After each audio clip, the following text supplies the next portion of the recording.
and welcome to the Global Church Project. I'm Graham Hill. Michael Frost is an internationally recognised missiologist and one of the leading voices in the missional church movement.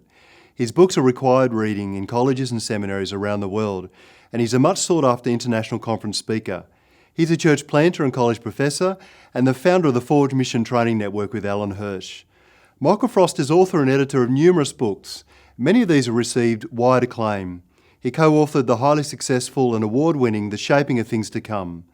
Michael Frost explores a missional framework for the church and discipleship in a postmodern, post-Christendom era. Michael Frost, welcome to Being Missional. You've written that we've de-fleshed the human experience. What do you mean by that? Well, I don't want to get kind of too heavy and philosophical right off the bat, but effectively, philosophers would say that after nearly 300 years of what's called the Enlightenment project or modernism, which has been about kind of knowledge as the primary framework for truth claims and perception in the world. We have increasingly, as human beings, learned to live in our heads, as it were. So, I mean, you'll know that most people will know that the mantra, if you like, of the Enlightenment was, I think, therefore I am. And so the sum total of Michael Frost is what he thinks and what he knows and his sense of consciousness. And so therefore, those sorts of things that we used to know in our bodies and those things that we used to hold as truth collectively, our sense of connection to our environment, those things are increasingly lost. So knowledge now almost entirely resides in thinking processes, which has meant that we've become increasingly de-fleshed, as I say. So, your dad used to know it was going to rain because his bunions were playing up, or your mum used to know how to cook, not because she read a recipe, because she'd taste stuff. It was a handful of this and a pinch of that. That was embodied knowledge. We knew things in our fingertips, our taste buds. That's increasingly rare, particularly in the West. So I'm saying this de-fleshing process means this withdrawal into the processes of thinking, and then when you add the internet to that, it's as if knowledge operates in some disembodied space that I access through thinking. Now, that's not evil or terrible, but that has implications for life. How do you think that that's affected discipleship in church life today? Yeah, well, I think it's chiefly led discipleship to be reduced to the appropriation of knowledge and ideas. And here, when I talk this way, I'm not wanting to say there's anything wrong with knowledge or ideas, but I also want to suggest that there's something really valuable that's lost when I only live in my head, I only know God in my head, I only worship in my head. I mean, if you look at the way we worship these days, there's a sense in which I close my eyes, I'm disconnected from anybody around me, I'm experiencing Jesus in my imagination. There may be an affective, emotional response to that. It's all disconnected, de-fleshed experience. I mean, you'll know for hundreds of years, Christians actually used to worship with their bodies. They used to kneel, they used to stand, they used to walk the stations of the cross, they used to go on pilgrimages. So embodied or enfleshed, worship was just the order of the day. It's how we encountered God. But now, of course, I can do it totally solo, and it all happens in my imagination. I'm going to keep saying the same thing over and over. There's nothing wrong with encountering God in your imagination. My only concern is that if that's the only place we encounter Him, we lose touch with what it looks like to see God, to know God, to encounter God, to represent God physically, in relationship with others, in place, in the context of the world. And I think something important is lost when that happens. In a disembodied or excarnate age, how do we help Christians live an embodied faith? One of the steps I think would be to point this out. So I've done, I wrote a book called it's called Incarnate. I wrote a book called Incarnate, which kind of highlights these kinds of things. And I've done countless seminars and conference talks on this. And the first step for a lot of people is like, I never even thought about that. I just assumed it was normal that discipleship was just Bible study and learning sort of doctrine. I thought it was normal that worship was just something that happens in your imagination. I thought it was reasonable that the best way to get Bible teaching was to listen to podcasts from my favourite preachers whom I've never met. I thought these things were just normal, and for many people they have become normal, but just pointing out that there's nothing wrong with any of those things I just mentioned, but pointing out actually surely to be a follower of Jesus means to live an enfleshed spirituality. We know that the primary Christian doctrine is the doctrine of the Incarnation. God takes on flesh and dwells among us.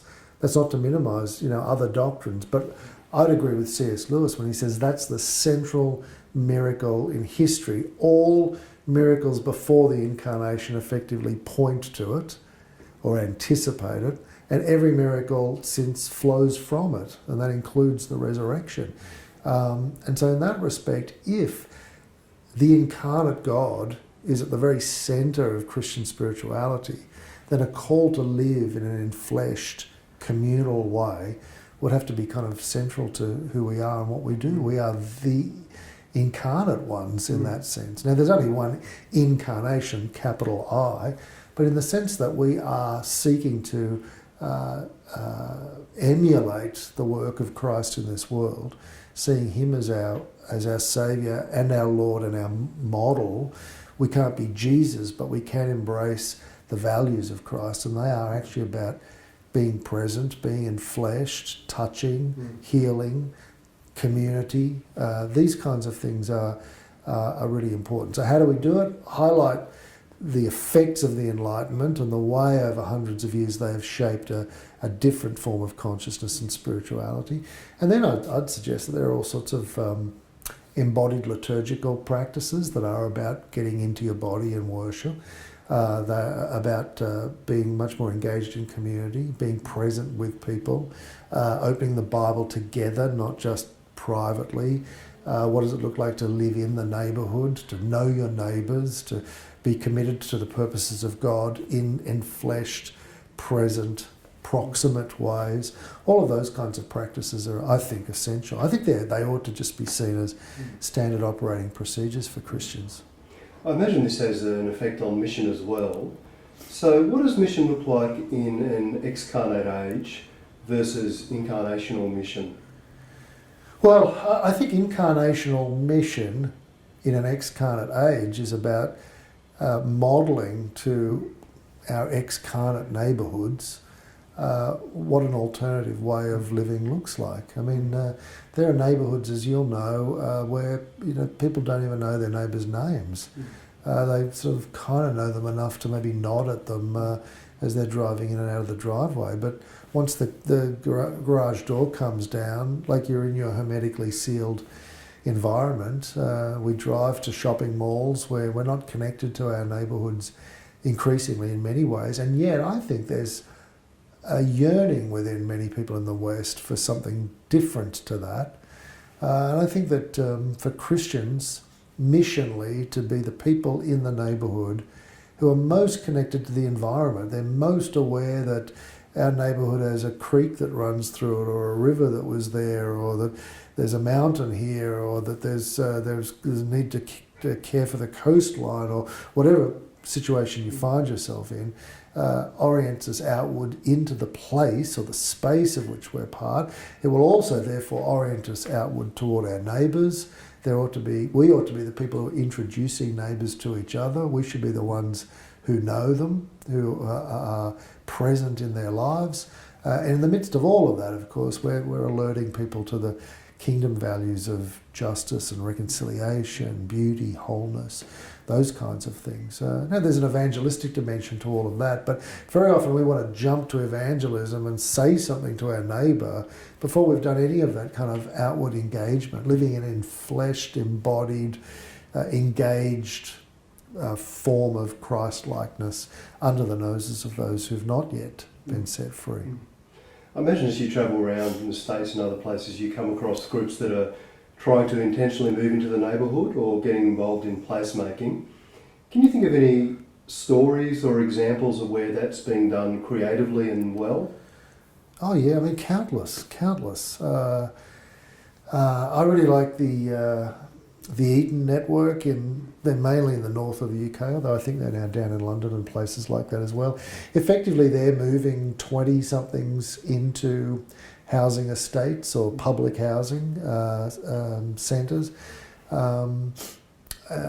I've encountered a number of those guys where these people are leaving kind of well-to-do suburbs. They're usually kind of middle-class, well-educated kind of people, but they're choosing to live in working class, often very depressed, high levels of unemployment, high levels of non-English speaking neighbours and the like. And effectively, I remember one telling me that she spent a year just nodding and smiling and saying good morning to her neighbours, because as they would walk down the hall past each other or in the street, the normal thing was to, drop your head. And so she would morning, hi.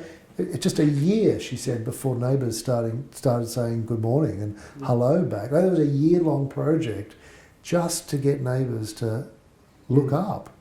And then beyond that, of course, there was a whole bunch of other relational things they did with sport and barbecues and family sort of stuff. But, that's enfleshed Christ-likeness. That's like, I see you, I notice you, I'm interested in you, I love you, I'm present.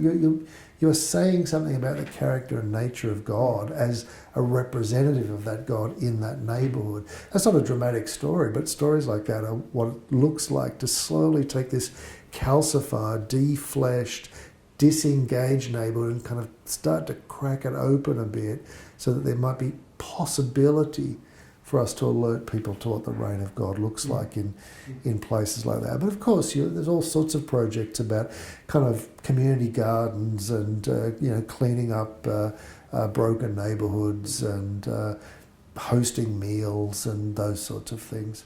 I heard a great story recently from a guy in Chicago. He was telling me that he went to his local Chinese takeaway store, phoned the order, went there to pick it up, was waiting for it to be ready, and he looked across. There's another guy waiting in the restaurant for takeaway as well, and they looked at each other like, I think I know you, but sort of little moment of recognition, no, that was it. Got the takeaway food, went out to the car, same with the other guy, got in their cars, drove off home. He said he pulled into the driveway with his takeaway Chinese food, and the neighbour's car pulled in right next to him, and they got out of the car. It's the guy from the restaurant. Yeah. And he said, I had my takeaway Chinese food in my hand, and I looked over the roof of my car at him, and he looked at me, and we nodded, and then we just walked into our houses and ate our meal together. Man, that's suburbia. That's what people live with all the time. Now, he was a Christian telling me that. He said, at that time, I just did what suburban people do. I just nodded and walked into the house. He said, but I've come to realise that that's not what Jesus would do. Jesus would at least say hello. Jesus would say, why don't we share a meal together? Or do you want to bring your family over? Or, these might seem like incredibly simple little suburban things, but I think they're actually central to what it is for us to ask, what does an enfleshed way of living like Jesus look like? And we often want to run some big program, or we want to advertise some new ministry that we've got going in our churches, while there are people kind of dying in our neighbourhoods from disengagement and loneliness. I want to ask you a bit about evangelism and its relationship to the Missio Deo. How does the mission of God reshape our understanding and practice of evangelism? Well, I understand that the mission of God is to alert everyone to his universal reign through Christ. So for me, the mission of God is anchored or rooted in a fundamental assumption that God reigns through Christ. And so figuring out what the reign of God looks like is a kind of a key project for any follower of Jesus. Which always amazes me, because it feels to me as though you could go to just about any church and ask them, hey, what is the gospel? And they might have a fairly reasonable crack at telling you whatever their particular version of that might be. But my guess would be you could go to most Christians and say, hey, could you explain to me what the reign of God looks like? And my guess is most of them wouldn't have a clue. We haven't even given them language there are no kind of key concepts. Pentecostals might say, oh, the reign of God is about healing and, ecstatic experiences of God, or evangelicals might say, well, it's about his resurrection from the dead, but by and large, if our job is to participate in the mission of God, and the mission of God is to alert people to the fact that he reigns through Christ, then it would follow that our job is to help people see the reign of God. And if we can't even explain it, we can't even have categories to understand it, then we haven't even thrown six and got started in the game. Like we're stuck. So for me, if the mission of God is to alert people to his universal reign through Christ, and we have been invited to participate in that work, to me it just follows that we would do that in one of two broad ways. We would show people what the reign of God looks like. And for me, that would be in categories like justice and reconciliation, beauty, wholeness, those sorts of things. It would include healing, it would include ecstatic experiences of the presence of God, but it would also include feeding the poor and clothing the naked. It would also be about reconciling people to each other, since at the very heart of what we understand the gospel to be is reconciliation between God and humankind. And then that would also have repercussions racially, socially, within families and the like.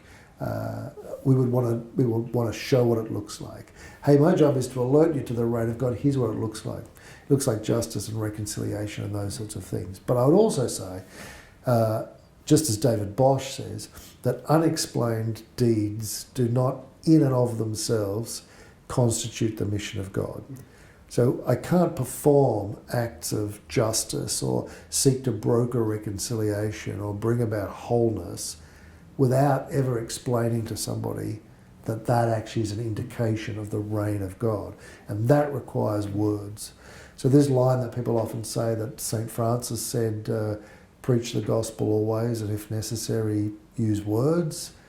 Well, I think it's David Bosch again says to that, of course words are necessary. Like, it's ridiculous to suggest such a thing. Unexplained deeds in and of themselves don't constitute the mission of God. So evangelism for me is explaining what the reign of God looks like, identifying Jesus as King, and calling people to bend their knee, to offer all of their life under the kingship of Jesus. Now, you want to explain that in ways that would make more colloquial sense, but in that sense I would say that announcement and demonstration, words and actions are so integrated, it's ridiculous to try to separate them out.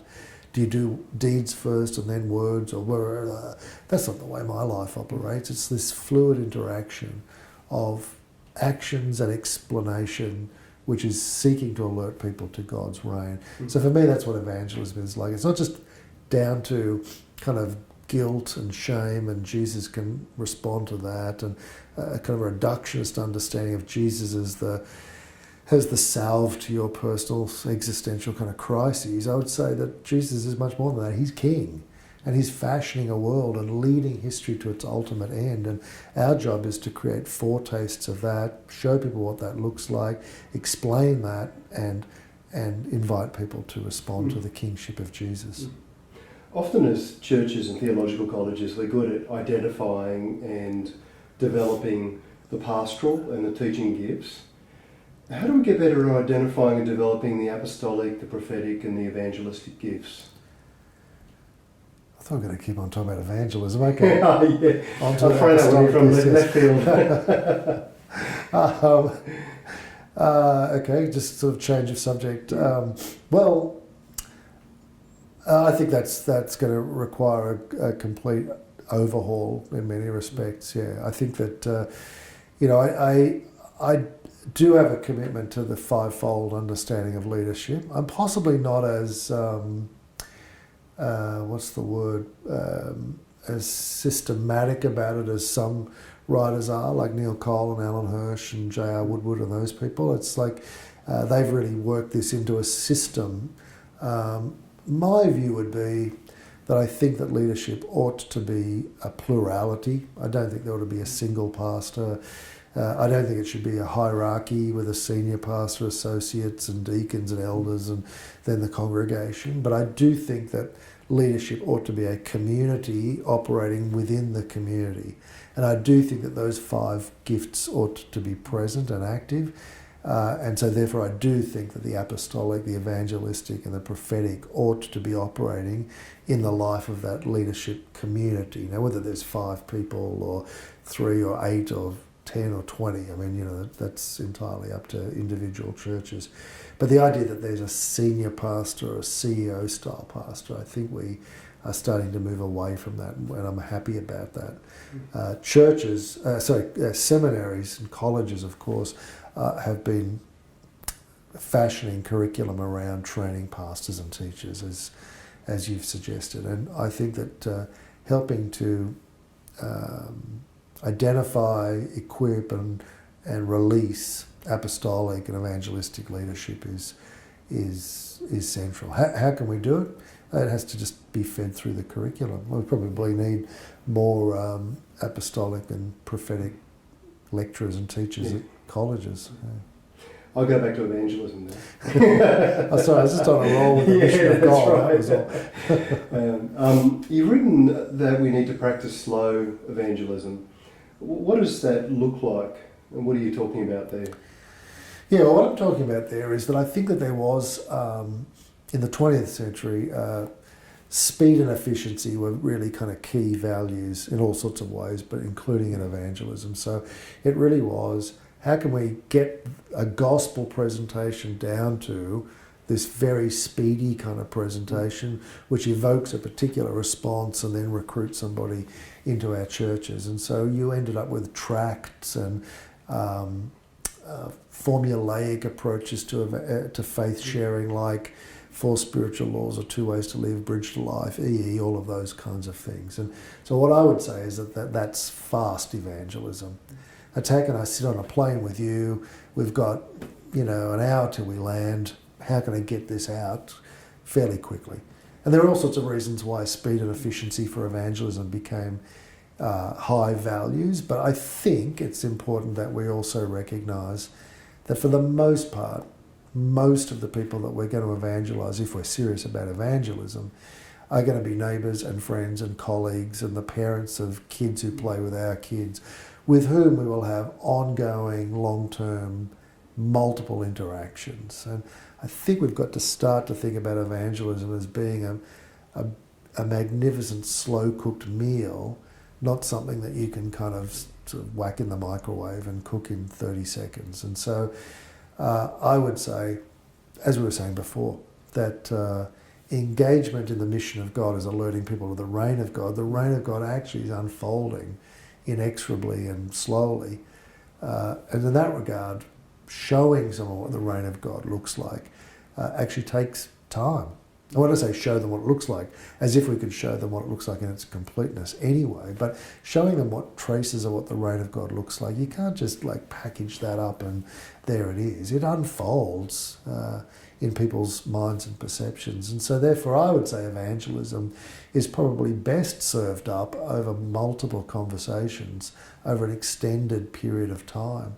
Occasionally, of course, we do meet someone who's just at the end of their existential rope and racked by guilt or overwhelmed by failure and needing, what is the answer? Well, I wouldn't say, oh, sorry, you can't have that. We need to take years to explain that. Of course you would say maybe you need to, look into the world that King Jesus is creating in your life. There are answers and they can be quick, but I'm saying that they ought to come in the context of a commitment to an ongoing relationship with that person. What does it mean for the cross to be a missional paradigm for holiness? Well, I have a cruciform view on mission and holiness. I think that our lifestyle ought to be shaped by the cross, but I don't mean by that it should just be about sacrifice and suffering. What I mean, though, is that we ought not to shirk sacrifice or suffering. So we just talked about mission or evangelism being a long-term project. Well, I think to be shaped by the cross is to say I'm willing to empty myself in the service of others, and I'm willing to do it over an extended period of time. I'm willing to suffer. I'm willing to empty myself. I'm willing to give. I'm willing to extend myself. All of that is inherent in the cross. So it's not just I'm willing to be miserable and that classic old joyless, pietistic kind of lifestyle, but rather it's to say, yeah, it is a bit of a pain in the neck to do this, and it would be easier just to get my Chinese takeaway, drive into my driveway and not have to worry about my neighbour, or those things would be more convenient. But to be shaped by the cross is to say, well, I don't even ask what would be convenient. It's not a question for me what would be safer or what would be more easy for me. The questions I ask always are, what is the cross calling out from me? And that would be, as I said, extension, willing to suffer, to sacrifice, to empty oneself, to give oneself in the service of others. The cross, therefore, is a metaphor. It's the downward road, believing that that's the only road by which we eventually rise to the top. But it's also a paradigm. It's just a way of looking at my world. In a world where everyone's asking, where will my next holiday be? Or should we buy some investment properties, honey, or should we renovate the kitchen? We're asking, where are the naked? Where are the hungry? Where are the lost? Where are the broken? Where are the lonely? That's what it is to be shaped in a cruciform way. In one of your chapters, you also talk about the importance of breathing shalom into relationships and neighbourhoods and contexts. Can you describe what you mean by that? Well, I just take shalom, which is easily translated as peace, but I just take it to be that idea that the world is kind of out of whack. Sin has entered it. There's a fissure through the world. It's kind of clicked out of place, and it's not hard to explain that to anyone. People just look at the world and think, yeah, something's wrong here. It's not just that you've got a black heart and don't you feel the need to be forgiven. It includes that, but it's also like our neighbourhoods aren't the way they should be. Our planet is broken. There are tsunamis and tornadoes. There are aeroplanes crashing. There's wars everywhere. I mean, people just like, it's out. And I would say shalom is God's work of setting everything right. It's like repairing, restoring and reconciling, which will ultimately be completed in the return of Jesus. But in the meantime, I do actually think God is preparing the world. He's bringing it to a point where in the return of Christ, everything then is set right. So to breathe shalom is to be one of the agents that God uses in the process of creating foretastes of what this rightness looks like. So that rightness includes no poverty, that rightness includes no violence, that rightness includes the world, like the planet being repaired, that rightness includes absences of conflict and hatred, but also that rightness includes fellowship, hospitality, generosity, joy, beauty. To breathe shalom, I think, is to hold the best dinner parties in town, but not to be gluttons, to celebrate and enjoy life the most, but not to be licentious. Breathing shalom is about being the most trustworthy and hospitable and generous and loving people in the neighbourhood. That's what that means. So it's not joyless and pietistic.